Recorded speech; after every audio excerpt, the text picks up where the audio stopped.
Hey, welcome back to decentraLIVE. Owen McCall sitting down here with Pablo Coirolo, CEO of Americas and the Aeternity family. Welcome to the show. Hey, thank you for having me. So let's get into it. I mean, a lot of interesting projects coming up with Aeternity. Before we get to that, let's talk quickly, just for those that don't know about Aeternity and the project in general. It's a blockchain situation there. Let's just run us through quickly the essence. Well, Aeternity is a smart contract platform. We are a blockchain. Something very interesting that we did is our blockchain is based on Erlang. Erlang, you probably use it every day with WhatsApp. So it's a language that comes from the telecommunications industry. It was developed by Ericsson Labs. Okay. And actually we hired many of the team that came from Ericsson Labs. So it's a very solid language. It's very scalable. Right. We have, as first level elements, we have smart contracts, we have oracles. We just launched with our fourth hard fork, that's the last hard fork. Yeah. We launched a naming system. Okay. So we have an independent naming system. We have oracles. So basically what Aeternity is a scalable smart contract platform. Yeah. We have state channels also, which are really interesting because that lets you do transactions only with the first transaction and the last transaction. All the other ones you can do without cost. Right, yeah. So that helps to the scalability and also to the projects that we're getting on board. Great. And then you already mentioned projects, so let's zoom in on the Americas. Well, excellent. What we're doing in the Americas is we're trying to provide real solutions to problems. So we started with a couple of verticals. The first vertical is we developed a traceability system for cannabis industry. Uruguay was the first country in the world to liberalize the production and consumption of medical and recreational cannabis. And what's happening now is the industry starting to export to the rest of the world. Right. And it has in this new phase of cannabis, which is really interesting because it's very similar to blockchain because they went from deregulation to regulation. Of course, yeah. They're both around a $200 billion industry today. Sure. And what you're starting to see, the same in the blockchain as in the cannabis industry, is that now you're starting to produce at industrial grade. Right. Therefore, the requirements don't change from your backyard to an actual farm that you can produce.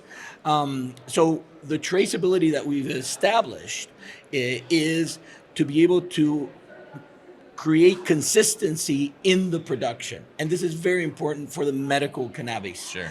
Because if you have a cancer drug, you have to make sure that each batch has exactly the same characteristics. Right. And blockchain lets you do that. Also, we're including IoTs. Okay. So the IoTs are sensors that basically what they do is when you approach the different rows of plants, it tells you what service are you going to provide to them. And all of that's registered. Okay. Additionally, we use oracles to take the data from temperature, water, irrigation. All of these comes from computers automatically, and they feed into all this data. So then you can do something which is very important in the cannabis industry. You can replicate exact conditions that gave you that production. Definitely. And I mean, I guess that's sort of one of the most important aspects, like you say, as soon as cannabis sort of becomes more legitimate and people have these expectations, it's got to be on the money every time. And we were now at the Cannabis conference in the beginning of the week, and that's like the holy grail right now. Yeah, sure. Because there's some strains that will give you, let's say, 60% THC, 40% CBD, and you need to replicate that each time. Right. And it becomes really critical. And this is where blockchain is solving a real problem. Absolutely. We're always discussing what real problem do you solve? Definitely. And this is one of the real problems. Sure.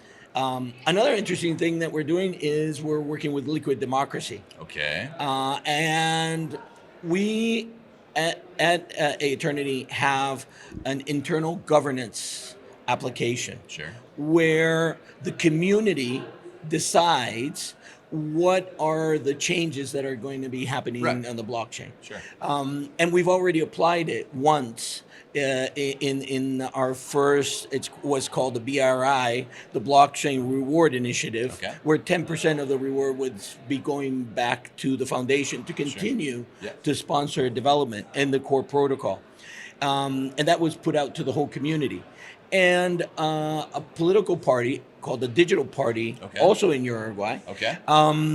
which elections just happened, was looking for a solution, and they saw our solution and they said, this matches exactly what we're looking, because what they're doing is, instead of voting every 4 years, Yeah. their representatives would start polls on the different issues, Very cool. and they would vote Real time. Yeah. according to the decision of the people. Love it. With discussions, with participation. very cool. And the philosophy is very similar to Yeah. blockchain. And we adapted that for them, and they are already using it. Yeah. And I always give the example, if liquid democracy would have been used in Brexit, Yeah, sure. maybe the decision that the people took before Yeah. is not the decision that they want to take Definitely. now. Definitely, yeah. And There's still time, you know? and there's still time, and they're kind of short to be Yeah, able to it's get fair, that. it's fair. But in the case of liquid democracy, it could really change the opinion of the people, because everybody's saying the people decided, but the people also saw with their information and the afterthought of, look what happened. I don't know if everybody would take the same decision. No, you're absolutely right. Well, it really sounds like you guys are sort of shining a light on two industries that historically have maybe been a little bit shady. We've got drugs, cannabis, and we've got also politics. So the dirtiest industry in the game. You're there to clean it up, it sounds like, which is very much needed. Blockchain, right? I think we keep on saying, blockchain is for transparency. Yeah, exactly. You know, and accountability. Yeah. I had a workshop also here, and I say, take the blockchain as your compliance agent, Sure. and it becomes your compliant.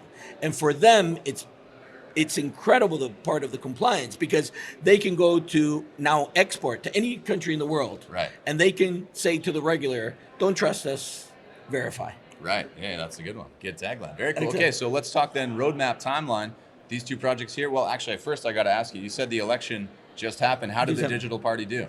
Well, it's a small party, so Right. they definitely didn't win. Yeah. But they did start a new way of doing politics. And a conversation. And a for conversation sure, right? Yeah, going absolutely. forward. Absolutely. And now there's municipal elections, and Nice. they're also, and the interesting thing is the participation. Yeah. So they started very small, and they are growing. Yeah. And people are saying, hey, that makes sense. Yeah, and I think, it starts grassroots, and then once the conversation starts, there's going to be a lot of public pressure. Once people realize what is possible in politics, and they're saying, hey, why won't you open yourselves up to these sort of auditability? Why won't you be transparent? But look what's right? happening in the world. Hong Kong, Yeah. Chile, everywhere in the world, there's mass protests because the people are not happy with the way the political system is working. Absolutely. And what you see is that there is a grassroots change happening in there. And blockchain can be the perfect complement to make sure that this is done in the correct way. And at some point, the politicians are going to have to listen to what the people are saying. Absolutely. And the interesting thing is, different cultures, different countries, different political systems, and you're seeing a common denominator rising everywhere in the world. Absolutely. Okay. Well, then let's last question. Then, what can we look forward to in the coming 6 months, maybe a year out? What are we going to see from the projects there, and anything else on the horizon? Well, again, we're doing these verticals to show what our technology can do. Yeah. And one of the things that we're concentrating on is getting value on the Aeternity blockchain. And to do that, we are going through with STOs. Right. So in Latin America right now, we've been working with 2 STOs in Brazil. One has to do with e-gaming, which is a really interesting also area, because the growth of esports has been incredible. Monumental. Over 50 million gamers in Brazil, and there's a company that's actually doing e-gaming in soccer stadiums. Okay. They build e-gaming arenas inside the soccer stadium. Wow. And they do games before the soccer match. Right. And at halftime, when you have 40,000 people there. And then professional teams compete inside the stadium. Yeah. They also use the stadiums in the days off to transmit these games, worldwide games. Okay. And it's incredible because they pay more to see these games than to see the soccer match. No way. So the owners... Even in Brazil? Even in Brazil. In Brazil, it's 49 reais to get in to see soccer, and they're paying between 60 and 80 to see an e-gaming event. Crazy, man. Okay. Which is something that we didn't even think that could be hard possible. to believe. Yeah, sure. And also it has a social effect because it gets the kids, they create e-gaming houses in the poorest neighborhoods. Yeah. And the kids, instead of going into drugs, they have an alternative to be able to go in. So it's a very interesting social component that you have there. Definitely. And the other company that we're working with is an insurance company that's working with the insurance companies currently, like Generali, Zurich, the big guys, to provide insurance that is instantaneous. Okay. That means, for example, that they're concentrating first on mobile insurance for Uber drivers, because for them it's a working element, so they need it. So what they do is, I can have an insurance. Say, I want to be insured the moment I leave the hotel until the moment I get to the place where I'm going. I can start my insurance the moment I leave the hotel and be insured until there.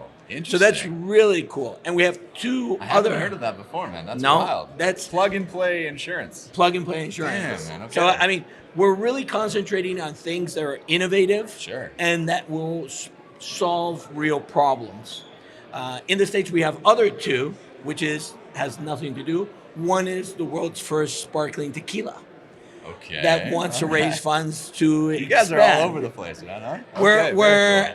I come from the corporate background. Yeah. I was ex-CEO of Telefonica. Okay. So what I'm trying to do here is to find real-world solutions where the problems are. Yeah, sure. And for them, it was fundraising. Yeah. And they're doing fundraising for this. So basically, we want Aeternity to be the blockchain of STOs, where value really is put on the blockchain.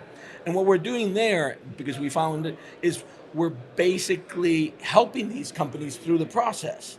Because these are not companies that come from the technical world. They come from the real world. Right. So we need to bridge that gap. Sure.